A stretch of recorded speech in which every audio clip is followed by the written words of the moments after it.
Hi, I'm Ranshi Cho, a PhD student from the University of British Columbia. In this video, I'll be talking about deterministic atomic buffering, a low-overhead deterministic GPU architecture for reduction workloads. GPUs are extensively used to accelerate parallel workloads, such as machine learning. In this illustration, we perform the same training process multiple times, using the same training dataset, the same GPU, and the same hyperparameters, and we get several trait networks that should have the same accuracy.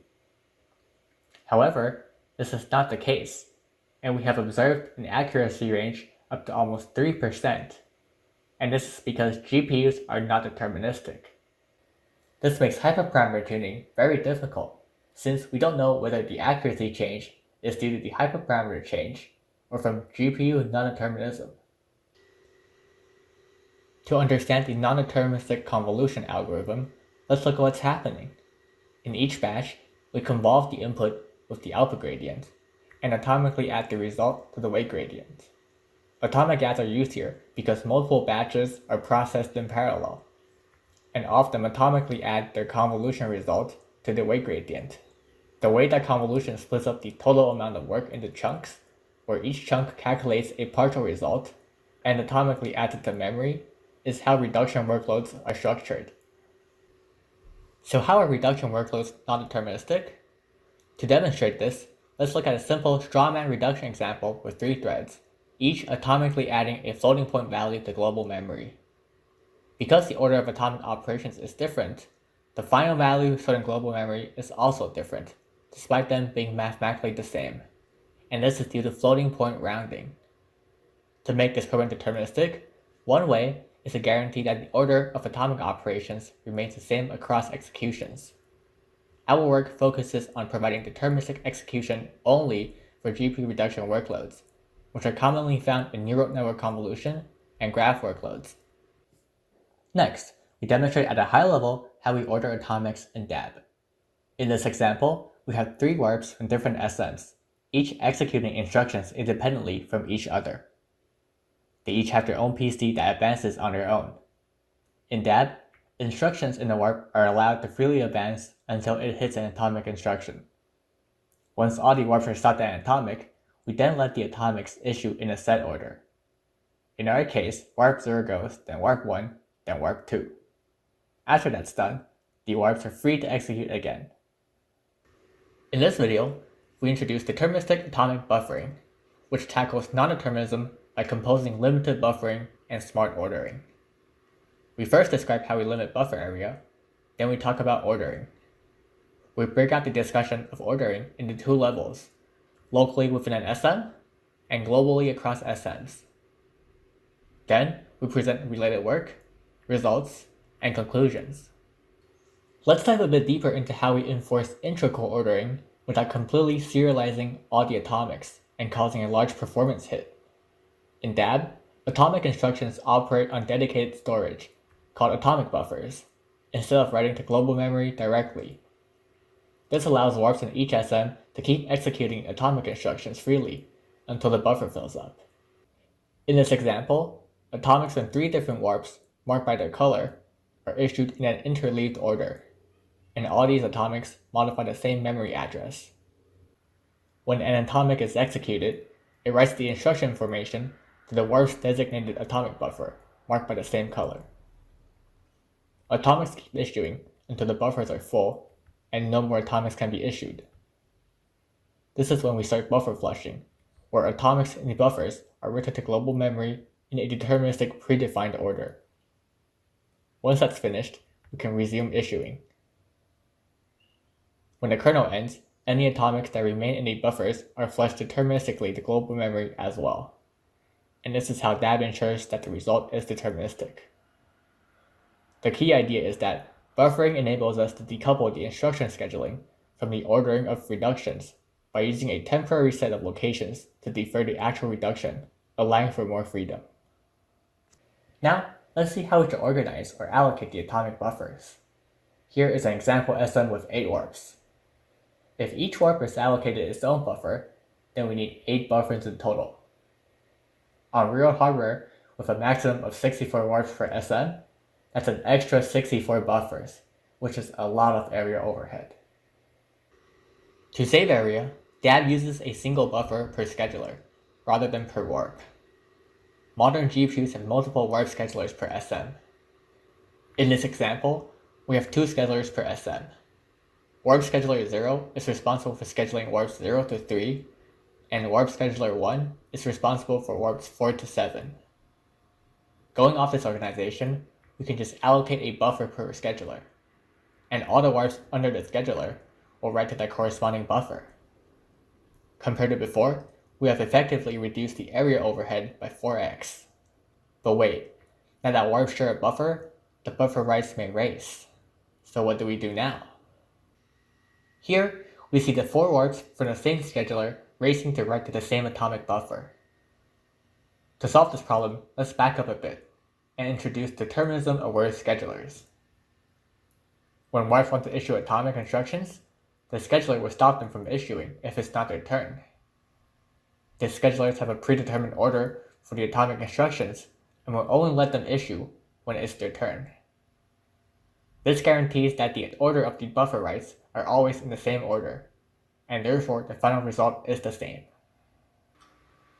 So let's take a look at how we actually realize the scheduling scheme. The first scheduler we adopted is strict round robin, the simplest but most restrictive scheduling scheme. All the warps are issued in round robin order, and the next warp cannot be issued until the current warp is issued.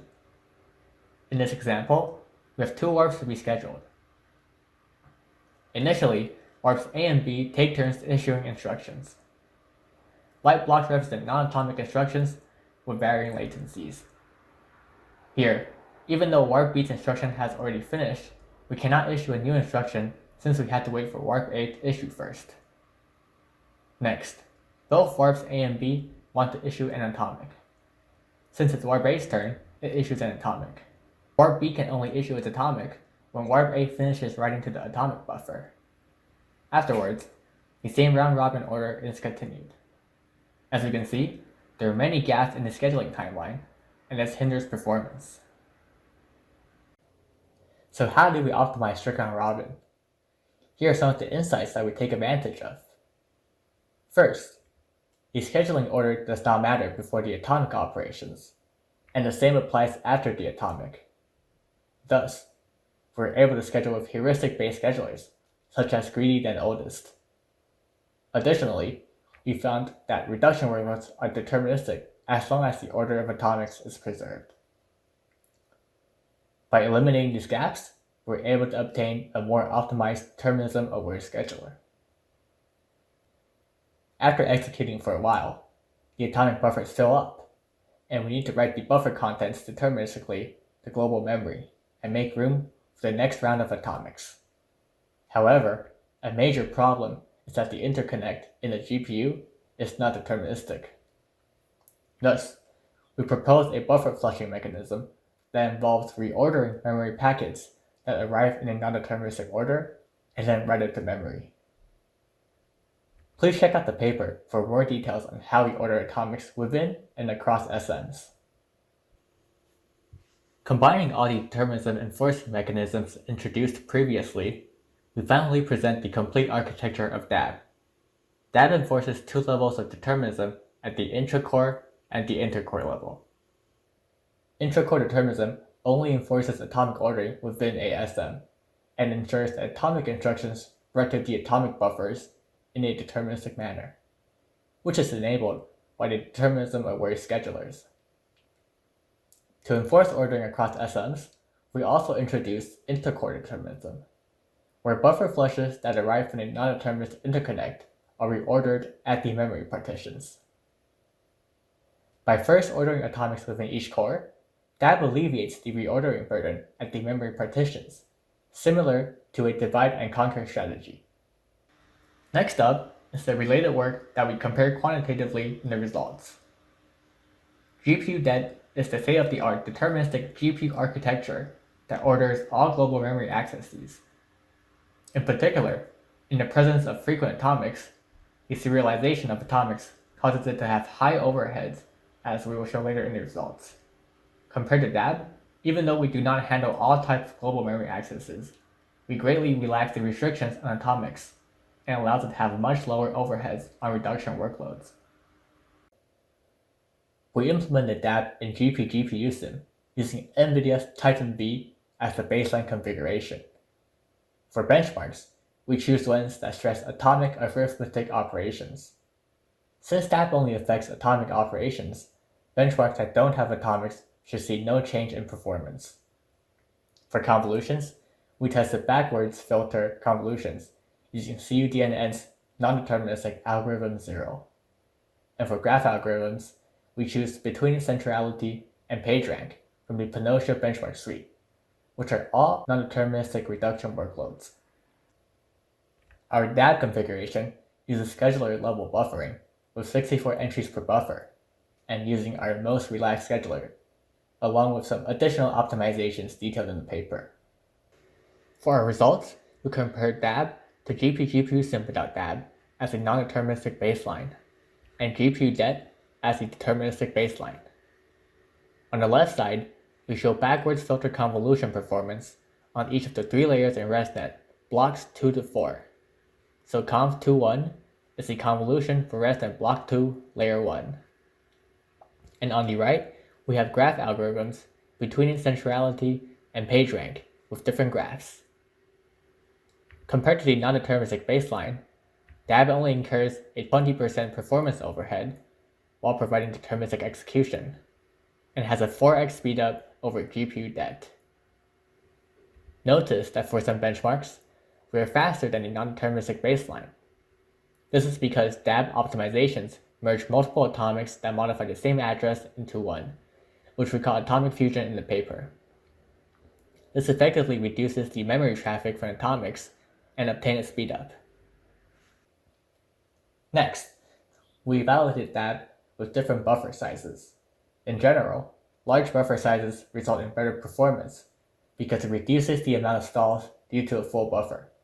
However, this is not always the case. For convolutions layers 4.1 and 4.2, having large buffers cause more atomics to be densely bunched together and pushed to the interconnect at the same time, causing an increase in interconnect stalls. Here, we compare strict round robin, the restrictive scheduler, to a more relaxed scheduler using DAB. The more optimized scheduler performs equal or better than strict round robin in all evaluated benchmarks by a geo mean of 15%. In particular, the large improvement seen in convolution layers 2.1, 2.2, and 3.2 can be attributed to having 6 warps active, allowing heuristic-based schedulers more options to select a better warp to schedule, whereas the other layers only have 4 warps active. Now, coming back to the other related works, for software determinism schemes, Kendo introduced weak determinism, which tackles non-determinism on synchronization objects, such as lock acquirers, by tracking a deterministic counter within each thread. This approach, while feasible on CPUs, is unlikely to scale up to GPU thread counts. Kawan et al. Proposed software techniques to address floating point rounding specifically. One method is to order floating point using synchronization objects, which incurs up to 10x performance overhead. Another technique uses a wide superaccumulator to cover the whole range of 32-bit floating point numbers. However, this will require almost a 10x increase in memory overhead to store a full representation, which is why DAB opted for buffering and scheduling techniques instead. To recap, we observed that reduction workloads such as machine learning convolution and graph workloads are not deterministic on GPUs. By taking advantage of a property of reduction workloads where only atomics need to be ordered for a deterministic result, we proposed DAB, a deterministic GPU architecture with low overheads for reduction workloads. DAB buffers the atomics and flushes them later in the execution with a deterministic order. By combining this with determinism-aware scheduling and a reordering mechanism to combat interconnect non-determinism, DAB outperforms GPU det by over 2 to 4x and only incurs a 20% overhead compared to a non-deterministic GPU. This enables us to conduct experiments such as hyperparameter tuning efficiently and have confidence in our results. Thank you for watching the presentation.